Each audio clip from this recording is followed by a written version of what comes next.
No vídeo anterior eu falei sobre o projeto Serenity OS e acabei comentando sobre o benefício de projetos paralelos na carreira de desenvolvimento. No vídeo de hoje eu vou compartilhar um exemplo de projeto paralelo em uma escala muito menor do que criar um sistema operacional do zero. Eu vou soar como uma vitrola quebrada, mas projetos paralelos são uma excelente forma de aprendizado e não importa o quão pequeno é o projeto. Às vezes eu comento sobre livros ou papers que li, e essa é uma categoria de aprendizado mais intelectual, e às vezes, dependendo do conteúdo, até mesmo de conhecimento sem aplicação prática. Problema algum também, às vezes essa forma de conteúdo puramente intelectual entretém. Ainda assim, nesse vídeo eu quero enfatizar empirismo como uma força transformadora positiva. Por mais que eu leia algum livro ou paper, a maior parte do tempo eu passo experimentando, coletando e analisando dados e colocando teoria na prática. Eu vou exemplificar essa ideia com um pequeno projeto paralelo que estou desenvolvendo essa semana. O foco aqui não é a parte teórica, mas a prática, a experimentação, a análise de dados que tiverem sem origem uma ideia teórica. Eu estou lendo o livro Advanced Algorithms and Data Structures por nenhuma razão especial, mas eu assinei um serviço da livraria Manning, que dá acesso a toda a biblioteca de livros que eles oferecem.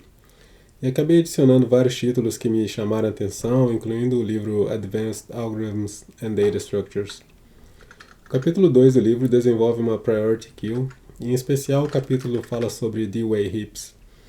Livros de ciência da computação geralmente introduzem Priority Queues utilizando Binary Heaps e param por aí. Eu estava lendo o livro e me ocorreu que eu poderia experimentar com uma implementação de D-Way Heaps em uma Priority Queue utilizando SIMD. SIMD não é mencionado no livro, mas seria uma ideia interessante e uma desculpa esfarrapada para aprender mais sobre o assunto. A ideia inicial era utilizar SIMD para ordenar os dados num bloco contíguo de memória. E claro, desenvolvedores já fizeram isso. Eu acabei até lendo um paper dos anos 50 mostrando como ordenar dados em um circuito. Enfim, nada é novo nesse mundo.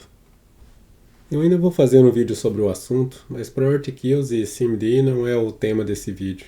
O ponto desse vídeo é o empirismo. Eu poderia ter apenas lido o livro e me convencido de que entendia como Priority Queues e D-Way Heaps funcionam e de que teoricamente SIMD poderia ser utilizado na implementação. A mente humana é excelente em trapacear e de nos convencer de que dominamos um assunto. Bem, como eu sou um macaco velho, eu utilizei a oportunidade para experimentar. Eu continuo aprendendo Rust, então eu fui implementar a versão mais simples de uma Priority Queue. Para minha não surpresa, eu tive que editar o código algumas vezes e voltar até ter uma versão de uma Priority Queue funcionando sem problemas. Esse experimento me deu a oportunidade de rever o assunto e até mesmo aprender alguns truques novos em Rust. E aqui começa a parte mais divertida do experimento. Uma vez que a implementação está funcionando e antes que eu possa brincar com SIMD, eu resolvi imprimir a Priority Queue no terminal. Imprimir uma árvore no terminal é um exercício interessante. A primeira etapa é alinhar os dados. Uma vez que você tem valores com larguras diferentes, o valor 100 ocupa 3 caracteres, enquanto o valor 1 ocupa 1 caractere, por exemplo. A segunda etapa é decorar o texto. E aqui eu acabei fazendo uma excursão não planejada em Unicode. Unicode tem um conceito de Combining Characters, que é como acentos da língua portuguesa são acrescentados, por exemplo. Eu acabei explorando esses caracteres para decorar a árvore e colocar os valores em uma caixa sem adicionar linhas e colunas na representação. Aliás, eu acho genial esse pessoal que faz ASCII Art. Tecnicamente, se você utilizar Unicode, não é ASCII. Eu não sei se existe um termo para isso. Arte utilizando texto. De qualquer forma, um outro detalhe interessante ao decorar o texto foi utilizar subscripts para representar os valores. Dessa forma, os números representando a prioridade de cada node são maiores quando impressos e comparados com os valores de cada node. Geralmente, quando imprimimos uma Priority Queue, estamos mais interessados em observar os valores de prioridade e não os valores de cada node. No final, eu também utilizei alguns escape codes no terminal para adicionar cor. Eu provavelmente vou brincar mais um pouco com a decoração da representação da árvore. Mas enfim, eu acabei aprendendo um pouco mais sobre Unicode, e isso me inspirou a fazer mais algumas animações no terminal. A lista de projetos e temas a serem explorados no futuro está sempre crescendo. Após brincar com a representação da árvore da Priority Queue no terminal, Eu fui dar uma olhada na performance da implementação. Aliás, é uma dica importante. Fazer medições no seu código. Quanto tempo demora para inserir 1 milhão de itens em um array? Quanto de memória é utilizado? Quanto tempo para enviar 1 KB de dados de costa a costa no ZEWA? E por aí vai. Desenvolvedores que têm esse hábito desenvolvem uma intuição do custo computacional e isso sempre aparece no ambiente de trabalho. Vira e mexe, algum colega de trabalho me pede opinião se alguma ideia é viável. O quanto de dados vai ser utilizado, quantas máquinas seriam necessárias, etc. Um outro efeito interessante de medir o custo computacional na prática é o quanto aprendemos sobre a máquina. CPU prefetching, branch prediction, caches, etc. Não demora muito para afinarmos nossa intuição e colocarmos esse conhecimento na prática no trabalho. Eu estava inicialmente pensando em apenas medir as inserções e fazer o plot utilizando o NuPlot.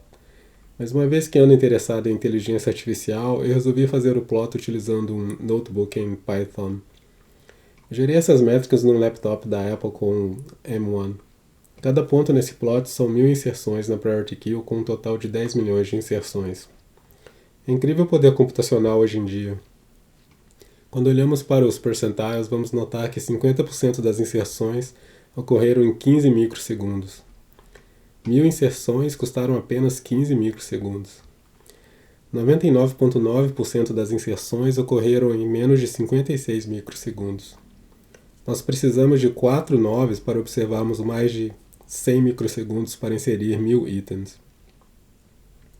Um outro fator interessante é que não observamos uma escala logarítmica no plot, como dito pela teoria.